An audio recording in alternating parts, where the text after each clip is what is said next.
This is like Tesla's iPhone. This thing's going to be produced in the millions. This is going to be the number one Tesla vehicle. It's going to sell more than Model S, Model 3, Model X, Model Y, and Cybertruck combined. Oh, this must be fake. There must be somebody who's remotely driving. It's too good. Somebody from the autopilot team replied, "Oh, thank you. That's a great compliment that you thought it was a human driver. I was up until 3 a.m. working on that the day before the event." This was the same FSD we run here in millions of cars. As a matter of fact, the FSD 13 that was driving these cars is going to be running on my car. And people don't realize they're the number one self-driving software in the world in terms of number of users and miles traveled. What's up, everybody? Welcome to Tesla Fix. Today we have another very exciting episode. Everybody missed some key points about the Robotaxi unveil, and we're going to do a really much a deep dive now. We're going to clarify a lot of things, and we have a very special and very rare guest on this episode, but you already know who it is. Welcome to Tesla Fix. Make sure to subscribe and like this episode. Omar is here again, a channel favorite. Great to see you. Thanks, Omar. Rare guest here to see. I mean, you're a busy guy. Most of you know him probably from X, where he puts out very nice content, and especially at the Robotaxi event, because you were invited, and sadly, I couldn't be your plus one, even though I planned to buy a wig and stuff like this to go as your girlfriend. But hey, it's maybe better that she went. So yeah, what's up, Omar? Maybe you can just start the episode here. Yeah, it was a pretty incredible event. You know, Tesla really knows how to throw a party. They held this at the Warner Brothers Studios, and it was probably one of the most amazing events they've ever thrown. Maybe up there next to Cyber Rodeo. If you were just watching online, maybe you didn't really fully grasp it, but really being there with everybody else and seeing this city they've built was just something else. They had all these different areas. They had an area that was New York, Metropolis, Westworld. So they have these city facades where it looks just like a city. They had fake movie posters. I mean, the attention to detail was really funny. They had like a Musk Market, Optimus Outfitters. So all these Tesla themed stores. And you would be able to take the driverless cars and go between these areas. So I could get in a Cybercab or a driverless Model Y, which were running the new FSD 13, and I could just touch where I wanted to go and it would take me there without a driver. So as you're walking around this event with Tesla fans, customers, all of the Tesla engineers were there, you just see driverless cars. So it was incredible to see Teslas operating driverlessly for the first time, to take my first ride in a driverless Tesla. And as if that wasn't enough, you look one way, you see driverless cars. You look the other way, you see the Optimus robot moving around, interacting with the crowd, even talking to people. You know, Tesla employees were talking through it. But what Elon said is, we want to show you the future. We want to show you the future that we're building today with driverless cars and robots. This was a major shift. I mean, this is the first time we've seen a Tesla product launch or product unveil where they didn't show off any cars with steering wheels and pedals. No manually driven cars. We only saw robots designed to move through the world on their own. And it really is not just an unveil of a new product, but almost an unveil of a new company and a new vision for the future. So that was really exciting to see. Yeah, I want to kind of touch on some points here. We recently had Marques Brownlee, of course, having his big video about the event as well, where he talked about that it was a little confusing event in that sense. And I think his takes were kind of, let's say there were some problems with his interpretations, but it's okay, I think. But there was an interesting post about this because he didn't believe in the timeline that the production will start in 2026 because he said he will shave his head. Well, I actually ran into Marques at the event. I shook his hand briefly. I said, "Hey, good to meet you. You know, what'd you think?" He said, "Looks good." You know, I mean, it's no wallpaper app, but it is a driverless car. They gave thousands of demos and showed off the Optimus robot. It was the first time we've ever seen the Optimus robot, or really any humanoid robot like that face to face. I think it really just was an incredible demo. You know, he's a tech reviewer. You know, he's got to give kind of a fair perspective. I mean, if you look back at any Tesla vehicle they've done, you can find doubters. You can find naysayers. When they did the Model S, people said, oh, they are never going to be able to make a sedan. They don't have enough money. When they did the Roadster, people said they couldn't do that. When they did the Model 3, they said, oh, they're never going to be able to make an affordable EV. That's impossible. And when they did the Cybertruck, they said people are never going to buy this. This is just too weird. Now it's outselling every other EV model in the United States. So if you're not making something that's so ambitious that people think it's impossible, then that's not Tesla, right? That's what the company is. They are pushing the boundaries of what's possible. And a lot of people don't believe it. And it may, in fact, be a little bit later than Elon Musk hopes for. But this is a real product. They're going to bring this cybercab to the market. Just the other day, I was at my parents' house. In the driveway, I pushed one button, and my car drove me all the way to my destination. I didn't touch the steering wheel once. This is happening here in 2024 in the United States. So you mean to tell me in 2026, 2027, they're still going to need a steering wheel? It's just prudent at this point to start preparing and start designing those vehicles. This is the first time someone's designed a car from the ground up for autonomy. People have taken existing cars and removed the steering wheel or made it autonomous. Nobody's designed a car from the ground up for autonomy. And you can see how much leg room it has. It has these doors which aren't really practical on another car that needs to park, but they work great for an autonomous car. And I think people, when they sit in it, it's a smaller, cheaper car that actually feels more comfortable than a much larger car because the seat is further back. You don't need to touch the steering wheels and pedals. There are no steering wheels and pedals. It's just a great, comfortable ride. It feels luxurious while being a really low-cost car that's going to get you to where you're going with the lowest cost per mile. Yeah, I agree. So for me also, it was very interesting to see it unveiled finally. It really looked very similar to everything we saw before. So actually they just changed the wheel distance. Again, also like the covered wheel in the back were like scrapped the plans. I think also from the production side, it's too complicated probably, or maybe not functional enough. The storage compartment, we could see that this is also very big. So this is a lot big of trunk. storage.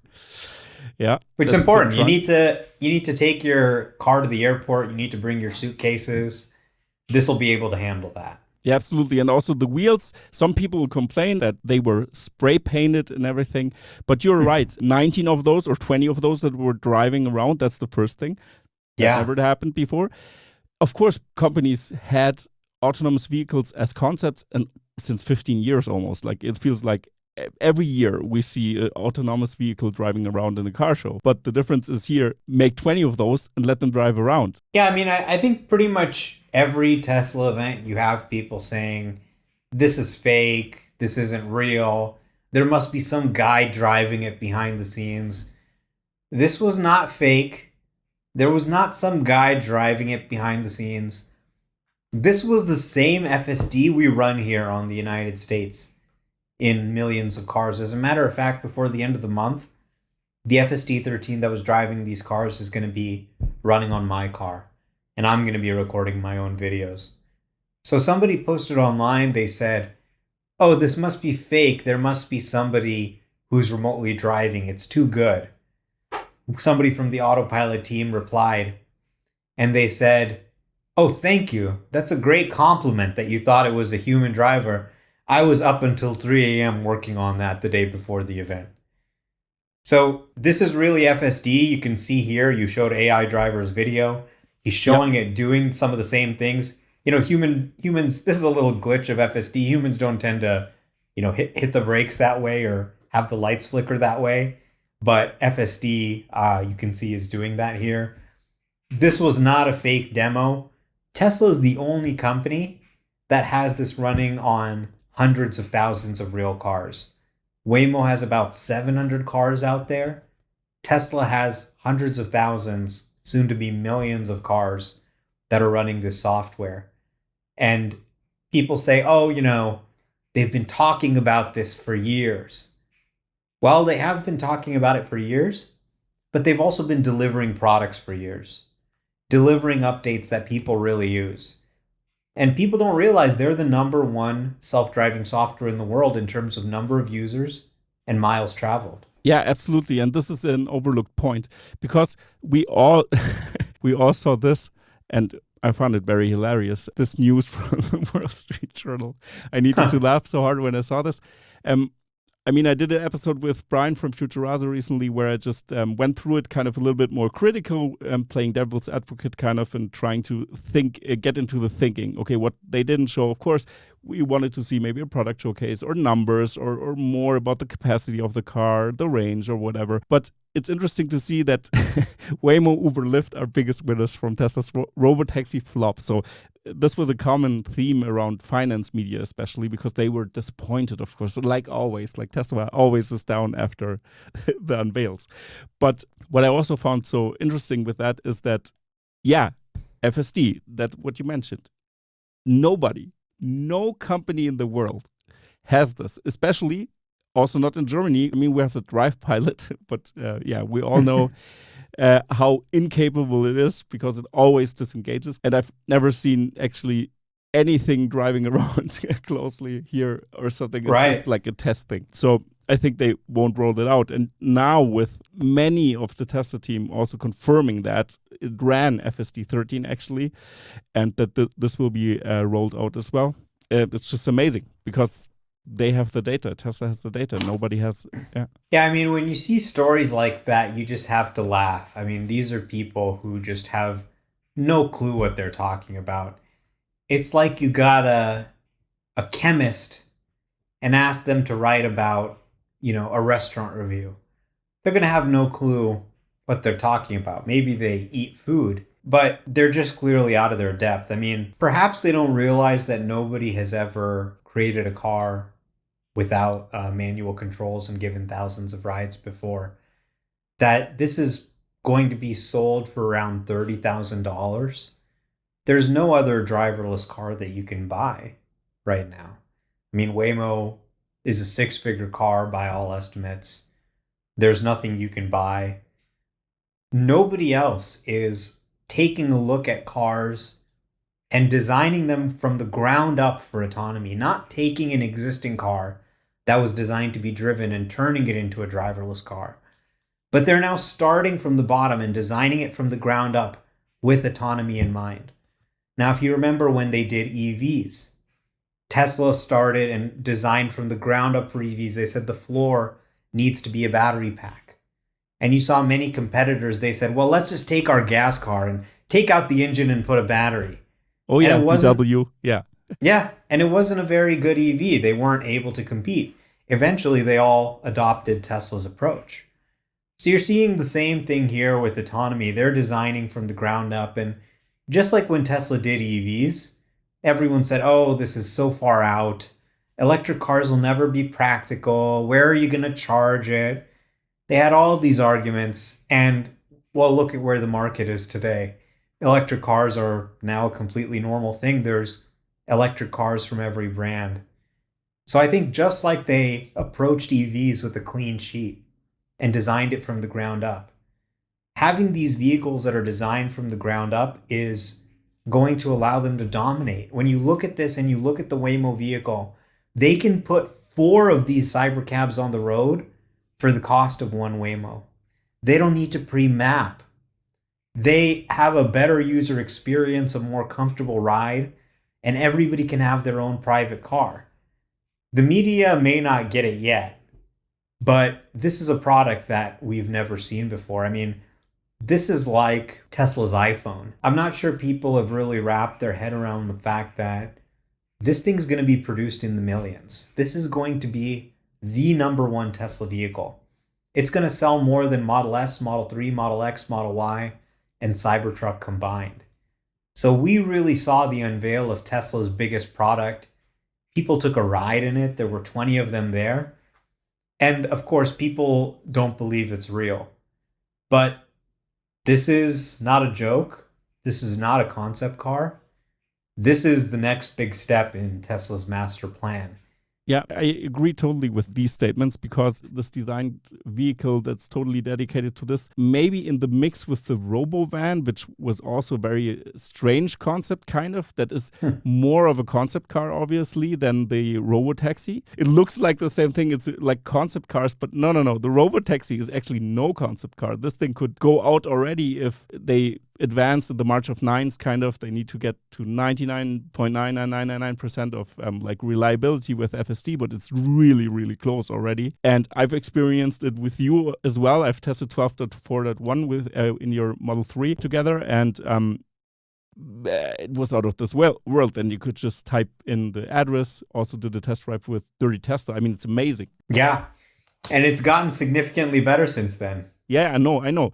And that's the crazy part. I was already so confident, and I've test drove it. I even learned from FSD how to that you could go over to red lights, turn right in the US. You can make a right on red, yeah. I didn't know that. And that's also another use case when foreigners come into the country. They learn how to drive in a Robotaxi, actually, a little bit. Or in drive like a local. Maybe. It's true. Yeah, exactly. Or in Turo, Model Y or whatever, when they rent something. So this was so interesting also to see. Just very interesting. Yeah. You know, Tesla doesn't do concept cars. Both of these vehicles they unveiled, these are going to be real products. I know it seems kind of crazy, but they're going to produce both of these. And I like that they took a very different kind of approach. With the Cybercab, they said, okay, most rides, you think about most taxi rides you've taken, they're 1 or 2 people. So let's just make a really cheap vehicle that just focuses on that. 2 people, a big screen, and a trunk. That's all you need for the 5-minute ride around town, right? But then they said, well, let's make a giant vehicle. Let's make one that can fit up to 20 people. But what's really cool about this vehicle is the interior is entirely configurable and customizable. They can configure it with 14 to 20 seats. They can configure it entirely for cargo, so it can transport cargo. They can configure it to be a school bus. They can configure it to be a food, a restaurant or a bar that can travel. Yeah. This is really concepts. Yeah, this is really your space to build anything into an autonomous vehicle. And of course, there's no steering wheel or pedals. So these are Tesla's first 2 vehicles without manual controls. And by the time they get into production, we'll have had driverless Teslas driving on the street already for a year. I mean, this is so crazy. Also, this concept or whatever, when they're going to produce it.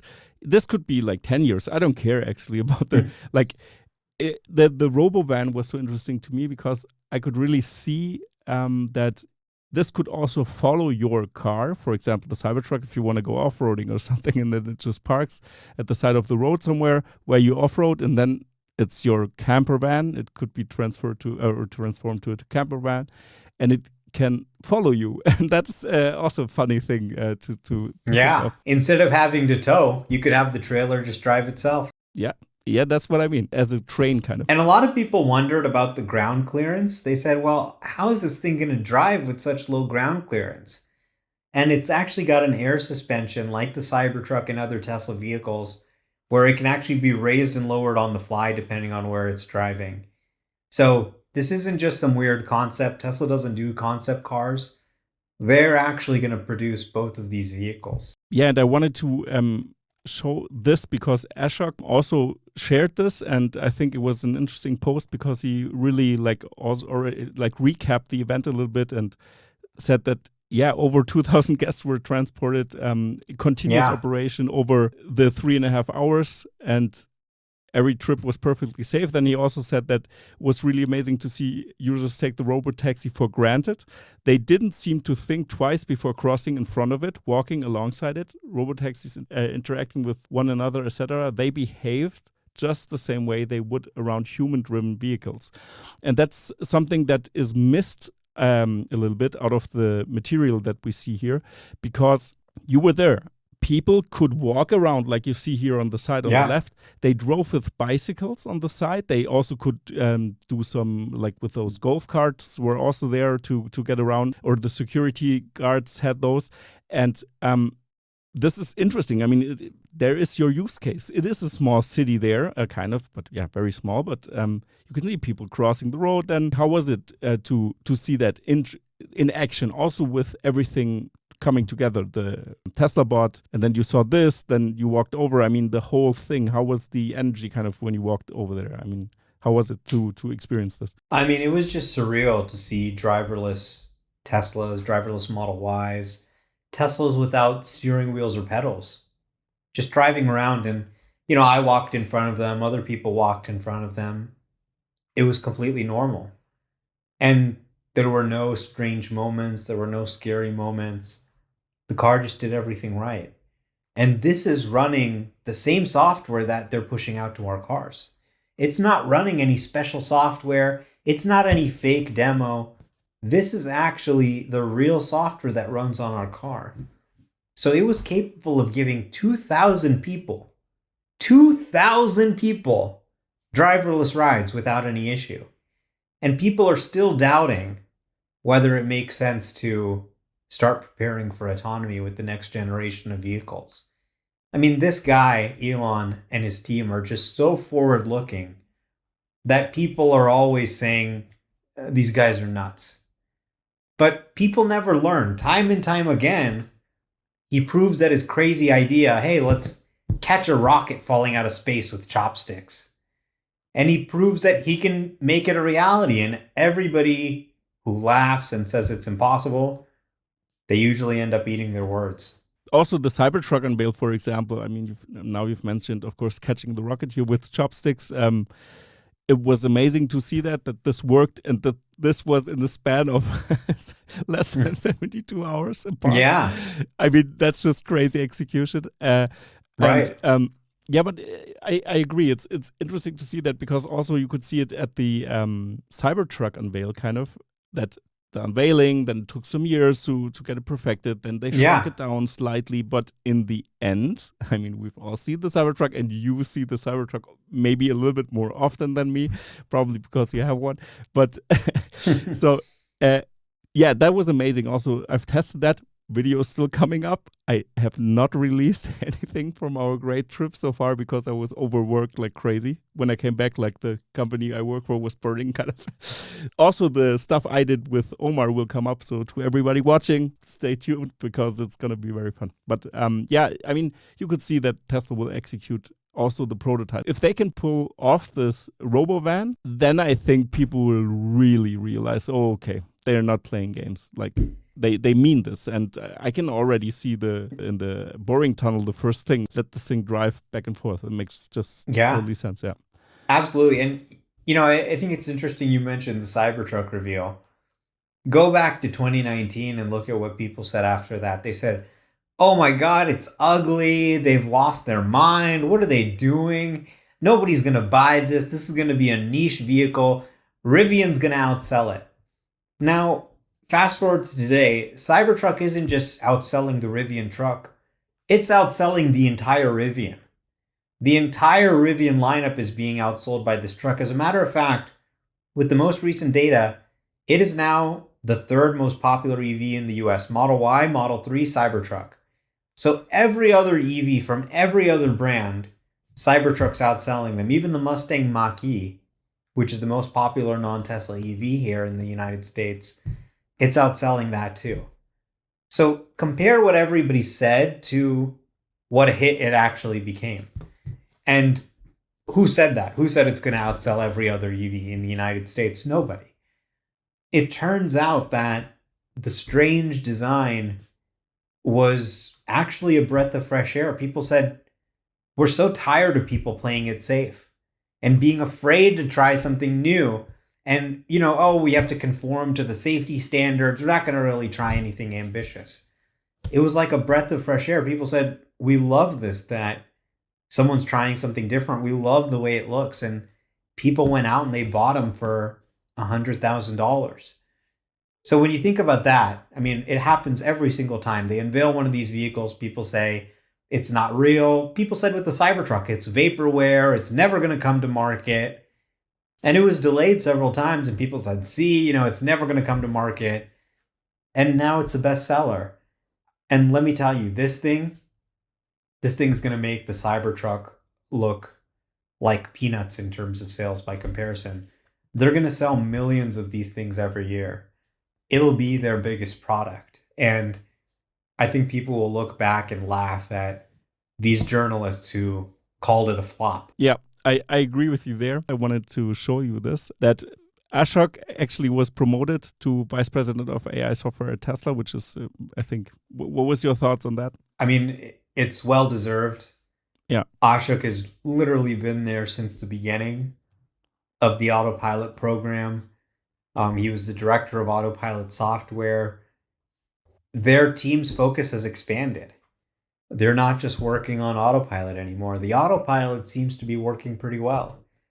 Now their emphasis has expanded. They're now doing software to control humanoid robots as well. So I think it makes sense to make him a VP of AI software rather than just autopilot software. And I mean, that bot just looks incredible. It may have been the most incredible part of the event. I don't think Elon's exaggerating when he says the robotics market could be the biggest market ever. I mean, this is really a $1 trillion market emerging that I think is really going to improve people's quality of life in so many ways. Yeah, absolutely, because it's this new category. And yeah, I think the last thing I wanted to highlight before we jump into the Tesla bot, because of course we have to talk about this. Kim Java actually asked Franz Holzhausen about hardware 3, because there was a huge thing for all the people. Yeah, but does FSD 13 run on, or can the software run on hardware 3 models? And yeah, they confirmed actually that it can. Yeah, and they basically confirmed it. Mm-hmm. I mean, it shouldn't be any surprise if you have a hardware 3 car. You can actually have the car operate driverlessly here in the United States with actually Smart Summon. So there you can see your car driving driverlessly in parking lots. Of course, it should be able to drive on the street as well with the right software. So a lot of sort of confusion about this, a lot of FUD, people saying they're not going to support their older cars. Tesla takes care of their cars. I mean, you can get a car that's 8 years old, 2016 Model S or Model X, and they can actually run the latest FSD. Car from 8 years ago. Now, what other company does that? Other companies say, oh, you want the new feature? Time to buy a new car. Yep. Nobody else says we're going to support your 8-year-old car and install the latest self-driving software. Go take a look at what a 2016 BMW or Audi is doing and what upgrades they're doing. It's nothing. So, and the fun thing is, I have to add something here because I think this is highly interesting. When you rely on knobs in your car, and like the Germans do, you need to have a hardware upgrade at some point. But with a Tesla, it's just a touchscreen. The design is very simple. So this means even an older car can be upgraded through software. And we've seen that time and time and again, that even the older Model S's that from 17 that have hardware 2.5 kind of, they still like really receive very high class, nice things, and it just feels the same way almost like the other cars. It's the same, and that's just great. Right. And those cars have received a computer upgrade. So they've already been upgraded from the 2.5 to the 3 computer. Tesla's designed these cars so that every piece is upgradable. All the cameras, they just pop right off. And you can pop in a new camera. The computer, you can take it out. You can put in a new computer if you need to. So they're not abandoning their customers. They want to make every car on the road, every Tesla, drive as well as it possibly can. Yep, absolutely. And you are one of the biggest testers of FSD because I think this is still so overlooked, because we see the demo, then we see, oh yeah, okay, the Tesla bots, for example, yeah, they were teleoperated. Were the taxis teleoperated? The Robotaxis? No, we've already covered this here in this episode that it's not true. You could see the glitch that kind of is an indicator. Then you saw that the engineers talked about this, the whole event kind of. Then we have people who get this. FSD is already rolled out right now. And it's already driving around. People commute to work every day with this thing. People let themselves drive from the airport like you did recently. I've got to pull that up here. From LAX. Yeah, I mean, just look at what it's doing here in this video. Look at how it's merging onto the highway. Its lane changes are just incredible. So I know. I've tested it. It was crazy to see this, to feel this. And also, like in Germany, it's not allowed to overtake from the right. I was really like, oh no, how does that work? Or obviously it just works. Me driving and overtaking from the right. I was coming back to Germany. I was like, we should do that too. It's so much better. But yeah, I mean, this thing can handle this. I mean, it looks like total chaos most of the time. And it works. I mean, Yeah. Crazy. I mean, go to the beginning of the video where it's at the airport. You can really see it's navigating pretty complex scenario, people, cars. And I actually just recorded a video today. I had Waymo and Tesla do the same route. Tesla did it Interesting. without any intervention, but it did it 15 minutes faster. It did it in 20 minutes instead of 35 minutes. Wow, And it that's did a it huge difference. Yeah, and it did it more smoothly. It did it more confidently. Tesla was able to get on the highway. Waymo wasn't able to get on the highway. I don't think people realize that they have the most advanced self-driving technology in the world. And it's the only one that's doing billions of miles of real rides for people every day. Yeah, and I mean, it's almost as if Tesla would have never shown anything from this and didn't release this, then they wouldn't have the data. But in a hypothetical scenario where they would have data and they were at this stage and they would just release it then at this event, this feature, then everybody would say like, oh my God, this is insane. And now we can see the future, blah, blah, blah. But people are already used to the system, but don't realize Right. that this is the Robotaxi. And this is it's so smart from Tesla to shift now. Big indicator is that the FSD team is now also like the AI general team. So this means they are morphing everything together now, which means they solved it. That's why they're switching the positions around, kind of switching focus of the teams as well to different scenarios and combining everything together. Yeah, it's a really interesting point you made. If they had just shown us this for the first time, we had taken a driverless Tesla, people would be like, wow, I can't believe it. But people are already using this every day. So they said, it's not as impressive for them. As a matter of fact, when they were giving rides in cybercabs and Model Y, driverless rides. And people were saying, hey, I don't want to get in a Model Y. I already have a Model Y. It drove me here perfectly already. I've seen that before. Driverless. It was driverless. Yeah. Right. Crazy. Yeah, but I get your point, yeah. Yeah, it's happening so slowly over time that, people honestly are like, okay, it's not surprising to see it driverless. We've seen it before with Smart Summon. So it really is not just them showing off something that's going to ship in years. They're showing something that is actually running on hundreds of thousands of cars. And I think when it comes to Europe and China in 2025, that's going to be a moment where people see the full difference. It's not just a point release. You're going from 4-year-old autopilot to hands-free FSD, where you don't even have to touch the wheel and it does everything. I think people are going to be shocked when they see the difference. When they see what the team has been working on for 5 years, their jaw is going to be on the floor. I mean, let me tell you, I've said this time and time again on the channel that you Americans over there are highly privileged with FSD because it hurts. We're the guinea pigs. Back from my trip from the US, coming back, and I was like in the Middle Ages again. No steer-by-wire in a car. And now you even have FSD on the Cybertruck, which I would have loved to test. If I would go to the US, I would always rent a Cybertruck with FSD on it. That would be my go-to vehicle. We had the Model X Plaid with FSD on it. Then I started to turn the wheel and I'm like, oh God, what's happening? I mean, this steer-by-wire technology is just crazy, but that's not what it's about. But still, it's so interesting to see the developments. But you're very privileged in the US to have this technology because, again, Americans listening, you are the only country in the world that has FSD right now. And we just have lane keeping and stuff like this over here, or a FSD version that's just, we still have to initiate, for example, the takeover on the Autobahn because that's a regulation thing. USA innovates, China replicates, and Europe regulates. We know that. So that's funny, sad truth, yeah. Yeah, I mean, it really is kind of starting to feel like driving manually is like writing a letter and sending it via post office as opposed to sending an email. It's just kind of like, what are you doing?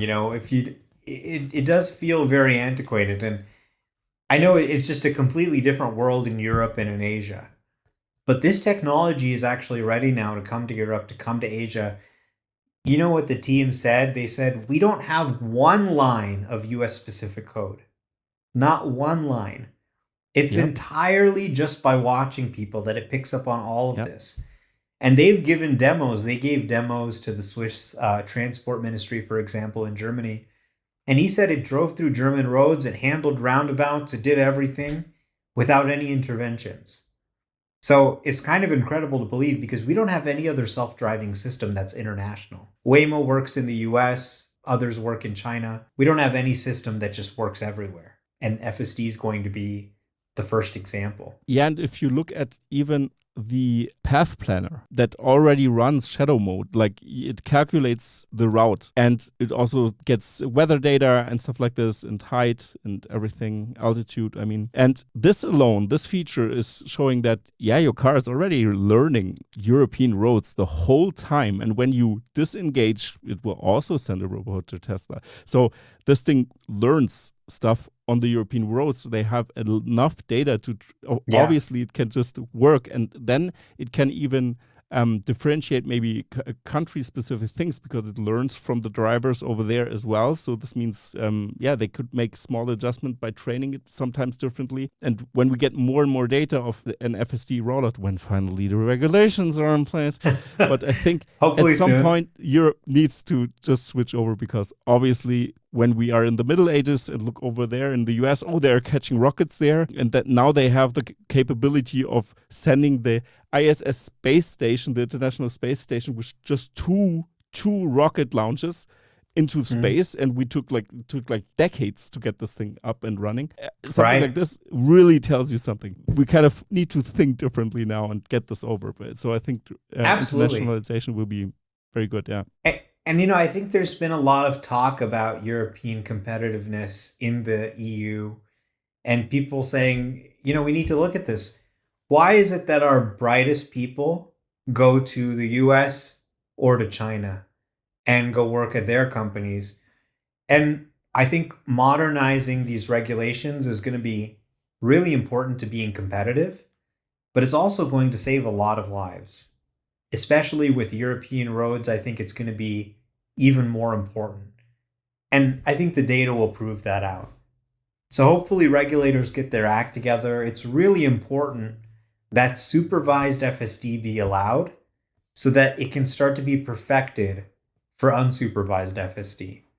And if Europe takes too long, then they'll just fall behind. You'll find that European countries are not competitive economically because the cost of doing business, the cost of shipping will be so much lower in countries that have this technology. Yeah, absolutely. I agree. I mean, this is obvious. And I think interestingly enough, when you read the headline again of what Wall Street analysts wrote and then make the transition to, hey, what did other CEOs of other autonomous companies or that have the goal of having a robotaxi fleet at some point? How about the CEO of Uber talking about partnering with Tesla? That's probably something because the industry heads that are in the field actually realized what happened there. They know what's happening there because they tested this technology, FSD, obviously, all the time. They have to. That's their business. They want to get into the field. And now the CEO of Uber saying this, I mean, what's your opinion on that? That he says, obviously, competing with Elon Musk is no easy matter, and we take nothing for granted. We really want to partner with the autonomous industry. And they have the hope to partner with Tesla as well. But Tesla is on the brink of just making Uber obsolete at some point. That's why they also need to clinch on everything they get. But what's your opinion on that? Well, Uber is really trying to position themselves as a platform that can host all autonomous rides. And naturally, they don't want to compete with Tesla. I mean, when Elon Musk gets into your line of business, that's something that's going to keep you up at night. So he's nervous. He's trying to be on the defensive, but Tesla wants to compete with them directly. They want to create a service that's better than Uber, where you're not just calling some random car, but you can actually control the car. You can set the temperature. You can turn on the seat heater. You can set the music that's going to be playing when you get in. All your settings are going to copy over, and it's going to be a much different experience than any Uber you've ever had. Instead of some unpredictable driver, you're going to have a predictable ride with FSD. So They say that they're going to start doing unsupervised rides next year. That probably means that within the next year, we're also going to see their rideshare service launch. And I think it's going to be super exciting. I think a lot of people would love to take it just to get not only a cleaner, better, safer car, one that is using FSD, but also just no emissions, right? Why not use a rideshare network that's all electric, zero emissions? It's good for your city too. Yeah, absolutely. And I think the interesting part here is even if Uber is first in the sense that they roll it out, people can, like Tesla is like Apple. Apple can sit there and wait until Android figured it out or Samsung and just went there, we're going to take this feature because it makes sense. This one, probably not. And of course, Tesla's already working on the app like furiously because they know, it's gonna happen. It's sooner than later. They already like showcased the car, in which direction it will go. Of course, the Robotaxi could change in the next 2 years, but hey, when Uber has the use case going and the use case is good and it kind of works and people adapt it already, and then suddenly Tesla comes around the corner with a production run rate of, I don't know, 1,000 cars a week, maybe, or something like that. And suddenly, hey, but now you can use our service. We're gonna flood the market with our Robotaxi suddenly because then they're just hardware limited. And by the way, update, you can already start now with every car that has hardware 3. So go figure. That's a lot of cars already. The Robotaxi network would just be like, bloop, it's on, even if they don't deliver the Robotaxi. And I think this is also very important here. It's just amazing, yeah. Yeah. A lot of people think you need to be first. You don't actually need to be first. You just need to be the best, right? And clearly Uber has a lot of momentum. They're the number one rideshare service. But was the iPhone the first cell phone? Was it the first smartphone? No. Was Tesla the first electric vehicle? No, of course not. I mean, GM really in the modern era kicked it off with the EV1. How many EVs is General Motors selling, right? They were first. Actually, the Chevy Bolt even beat the Model 3 to market. Yep. What good did it do them? So a lot of people, they see a marathon race like autonomy, and they look at who's coming off the start line and they say, oh, this guy's the first off the start line. He won the race. But that's not actually how you measure the race. You measure the race based on who crosses the finish line first. So what are we talking about when we talk about the finish line? We're talking about a world where people don't buy cars anymore because autonomy is ubiquitous. We're talking about a service that's actually cheaper than your car, faster, better experience, and affordable, and drives better than you in every way. Gets there quicker, faster, easier, super safe, safer than you. That is really the finish line. And I mean, Waymo can't even take you most places, right? It has to be able to drive everywhere. It has to be able to drive on the freeway. It has to be able to do it at a low cost without remote monitoring that's excessively expensive or people remotely assisting. So I think Tesla is laying a really strong foundation. They're setting themselves up to be the first to cross the finish line, the first to have a product where you can truly give up your car. And even the guy who built Waymo agrees. Yeah, that was so funny to see. Yeah, because of the data, because of course with ride hailing, they are not the first, but with deploying FSD, they are the first, like full self-driving. They need to have this, of course, and or not the first, but Waymo was also there.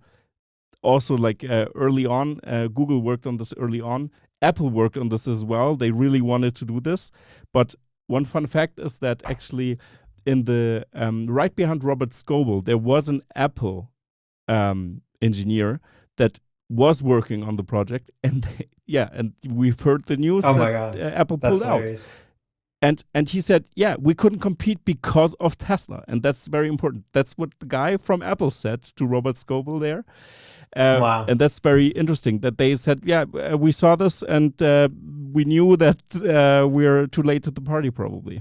And something like that. Don't take this with a grain of salt because it's just like, I am not 100% sure what he said, but that I've interviewed Robert recently and he said that. So well, it's just hearsay or whatever, but nothing compared. Obviously, no press release from Apple. But it's interesting to see now how the cracks show, kind of, because the autonomous vehicle guys that are in the field are now really, really, really scared because this could disrupt their whole product lineup. I mean, the Waymo is so expensive to run and to work. I think we will have a hybrid rollout where we could see some Waymos and many Teslas, and at some point the Waymos don't make sense anymore. What's your opinion on that? Yeah, Waymo is obviously a pioneer. They were the Google self-driving car project. They started way back in 2009, before Tesla had even made their first sedan. When Google started working on this, it would be 3 years before Tesla even did the Model S. So, they've been working on this for a long time. It's been 15 years. Tesla only started working on autopilot in 2016, right? So you're really talking about 7 years they started. If Tesla took less than 7 years, they'll have still gotten to driverless faster than Waymo did. I mean, the pace of progress, the rate at which they have put out a product and actually put out the first product that runs on a car you can buy and that can drive anywhere. I think it's really being ignored by people. A lot of people who are not experts, they say, well, Waymo's driverless already. It's just way better. But, Waymo is driverless while Tesla can only go driverless in parking lots. But each have a lot of strengths. And Tesla has a lot of strengths that people don't recognize. But the technical people, the people who really understand this problem deeply, they can see how special Tesla's technology is, that nobody else can do what Tesla can do. I mean, even Anthony Lewandowski, who was the guy who started Waymo, he was on the founding team. And he was in the DARPA project. I mean, this guy is like a godfather of self-driving. And even he says, hey, I like Tesla's approach better than Waymo. They're more likely to cross the finish line. So if you don't believe Elon, listen to Anthony Lewandowski. Believe all the other industry guys. Yeah, this guy knows what he's talking about. Yeah, absolutely. And I want to make a quick rundown, kind of overview what's happening, because people don't realize this. But for example, Tesla has a huge advantage being in Texas, for example. Here you wrote that, or from Auto News, Texas, now home to Tesla's headquarters, has no unique permitting or registration requirements for autonomous vehicles, according to the state's motor vehicle department. So this is interesting for the rollout, and this might indicate that we will have maybe a geofenced smaller tests going on sooner than later. Then also regarding the $25,000 car, we have this, that Tesla is still having this in the plan, on track, kind of to get a more affordable car out. Maybe for the European market, it makes sense because we don't have FSD right now. It will take years until we can implement it. So this means we need a smaller car beforehand to get our hands on that, and it just makes sense for the Chinese and especially European market, a smaller car that you can just drive yourself. So I think based on the Robotaxi, it makes just much sense, and also that they still are in the timeline, kind of, and that they already, like, you've put this out, and I thought this was very interesting as well. In the presentation, they were talking about the first half of next year, but everybody was ignoring it. But the timeline maybe isn't as off as many people might think. Yeah, I mean, a lot of people said, well, where's a cheaper car? We really wanted a cheaper Tesla. But this wasn't about that. This wasn't an event to unveil cars. I mean, Tesla's working on a lot of cars with steering wheels still. They've got the Roadster. They're going to update the Model Y. And they've also got these new, more affordable models. So these are actually going to use a lot of pieces from the Cybercab. Same motors that don't use rare earth elements. Same battery pack, 48-volt architecture, steer-by-wire. All this incredible technology. But they're bringing it to a vehicle that's actually cheaper than the Model 3 and Y, but is going to be made on the same production line as the 3 and Y. So think about it like a lot of pieces from the Cybercab are being taken, and they're going to be made in the existing factories on the Model 3 and Y production lines. And this is going to be a smaller, lower cost car for Europe, Asia, the United States. And they say that they're going to start production in the first half of 2025. So this is very unusual for Tesla. Usually with Tesla, when they've got a new vehicle coming, you see it unveiled several years ahead of time. This time, I think this vehicle is going to be so special that they don't want to hurt sales of their existing product. So when are they finally going to show us what this new, more affordable model looks like and what the details are? I don't know. I think they're keeping it a secret.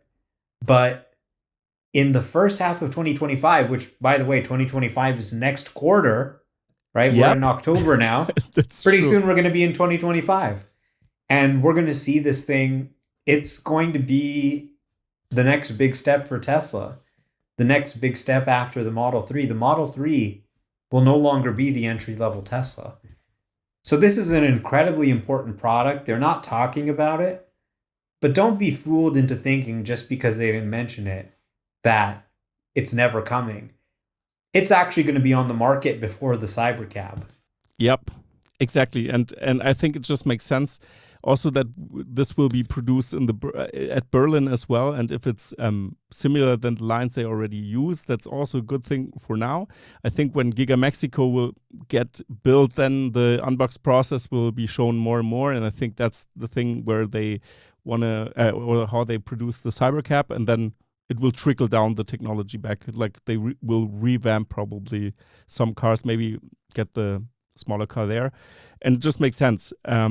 Yeah, but now, since I just want to end the episode with the Tesla bot, I think it's important to showcase this because we had some information recently about the batteries. Actually, we could count the batteries. The Robotaxi uses the 4680 batteries, which is nice because that's the Tesla own produced ones. And yeah, it's the same hardware.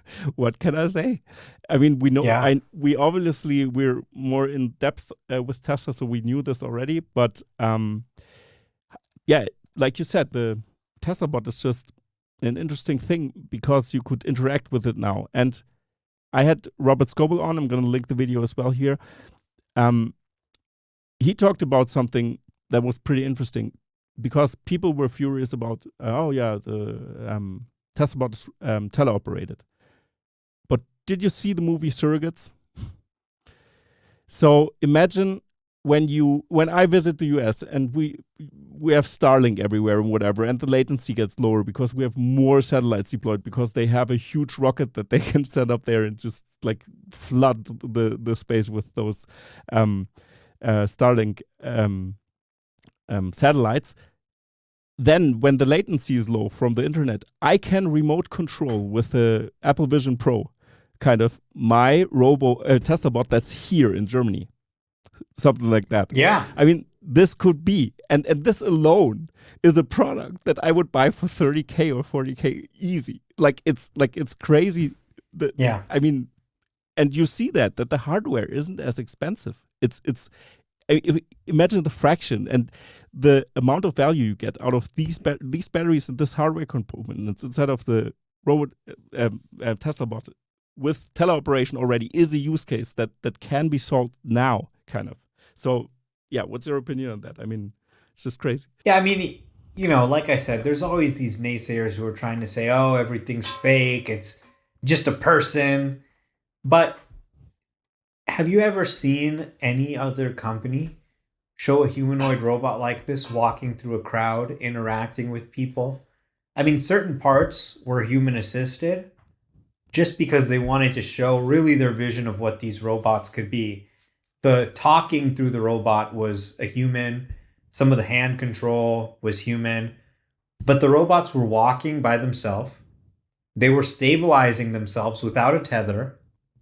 And this is very challenging to do. To have a robot walking around a crowded event like that is not something that we have ever seen demoed before. And in terms of the teleoperation, these bots will be able to do a number of things autonomously, but they also support teleoperation. So just being able to have a body that can move just like a human body that you can control is huge. So imagine, I forgot to turn the lights off or something. Let me go have my robot do it. It can do it autonomously.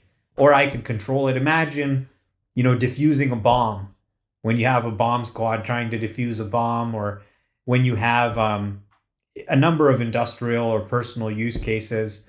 There's a lot of things where you might actually want to put on a VR headset. I mean, even just, hey, you want to go explore some city. Why not remote into a bot and have it go around?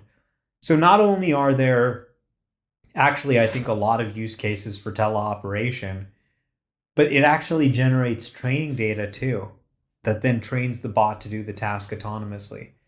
Absolutely. So I think it's funny that, for years people said, "Oh, you can't drive a car with vision. You need LiDAR. You can't do it with cameras. These Teslas will never be driverless." And then they show us a driverless car with no steering wheels and pedals. And then they go, "Okay, well, the car's driverless now, but you're never going to figure out how to make the bot work without a human controlling it." Of course they are. Don't you get it by now? And, if you're just dismissing this and saying, "Oh, there was a human controlling it," and you're ignoring this incredible hardware, I mean, have you ever seen hands, arms, a robot hardware like this? It's like science fiction. Yeah, we had a live stream with Brian, and he was saying, "Oh no, that's a guy in the robot in the Tesla bot costume." And then, hey, no, Brian, look at the wrist, and he's like, "Oh my God, it just moved so human-like that I misinterpreted." And you could really tell that the teleoperated Tesla bots were moving very incredibly, especially in the bar. You could really see how the movements were so natural. Also, the hand gestures with pointing and stuff like this. I mean, the hardware is insane. And now with the new hands that also was showcased there, because then it can really do the fine movements, and it makes sense that they want to increase the fidelity of the hands. It just makes sense. And I think I agree with you that this is the most overlooked thing, I think, is the Robotaxi is, you couldn't imagine this already, but the Tesla bot is, people don't get it. It's so crazy. Imagine being alive in the 80s before personal computers, and you could see, oh my God, here's an invention that's going to change the way we all live, that's going to improve our quality of life. And to be standing in front of that, that's kind of what I feel like with robotics. It's clear that as the AI advances, this is going to be $1 trillion market. Everybody's going to have at least one of these in their home helping them out. And we're just at the very beginning of that. You can see it just looking at the hardware. This is like nothing we've ever seen before. So, I mean, just the amount of value, the amount of lives changed is incredible. And when you really pair the two together, when you have that driverless cybercab combined with the robot, you can automate entire businesses. Someone has their toilet clogged. A driverless car can be sent with a couple robots. You need help moving. Send a couple robots. They'll go load up the boxes in the truck. You need food delivery. With an autonomous car, they can bring you the food. With the robot, they can actually come carry your bag to the door. So the combination of these two things, the driverless car and the robot, it's going to change the way we live. And you can be cynical and say, "Oh, this is ridiculous. They're never going to do it. This is all just fake. It's just a person." Or you can look and see, whether it's Tesla or somebody else, this is something we've dreamed about in science fiction for years. And now it's a reality. It's something you're going to be able to buy. And I don't think Elon's exaggerating when he says this is going to be the biggest product ever. This Optimus will sell in such huge numbers that it'll make Tesla's car business look small by comparison. Absolutely. And I want to follow up here. It walks autonomously already, and that's something we saw showcased there. And you can't remote control walking, right? No, it's not possible. Yeah. I mean, it is possible, because Disney also had some concepts where you could just those small automation things that run around Disney World, those small robots. They are also remote controlled with a Steam Deck or something like that. But whatever, it doesn't matter. In terms of balancing itself, in terms of walking, you can't remote control that. You need to be able to feel the ground yourself. Mm-hmm. Yeah, that's what you mean. Okay, yeah, exactly. Yeah. But needless to say is that, yeah, because it's based on FSD. So this means walking and collision avoidance is already there. That's already a software stack or a model that is already implemented. Human interaction needs to be trained, obviously. And this event also helped them to get training data as well. And they folded a shirt, for example. This could be automated already. We don't know. And everything like that we need data for that. That's why it's important to get those data they're going to be. That's why we need teleoperation. Makes just sense, yeah. They're going to be showing off a demo of the autonomous capabilities of the bot very soon, they said in a post. But when you have an event where the bots are in a loud crowd, they're not going to be able to hear people. Even the human operators had to say a few times, "Excuse me, what did you say?" It just would not have been a very good demo if you plugged an LLM in. They can do that. It's trivial to do. But you wouldn't have gotten the full effect of what it's really like. And having a bot just kind of autonomously do whatever in a crowd, it's not exactly safe. You could hit a person, slap them in the face, the bot could fall over. They wanted to show what this is really going to be like in the future.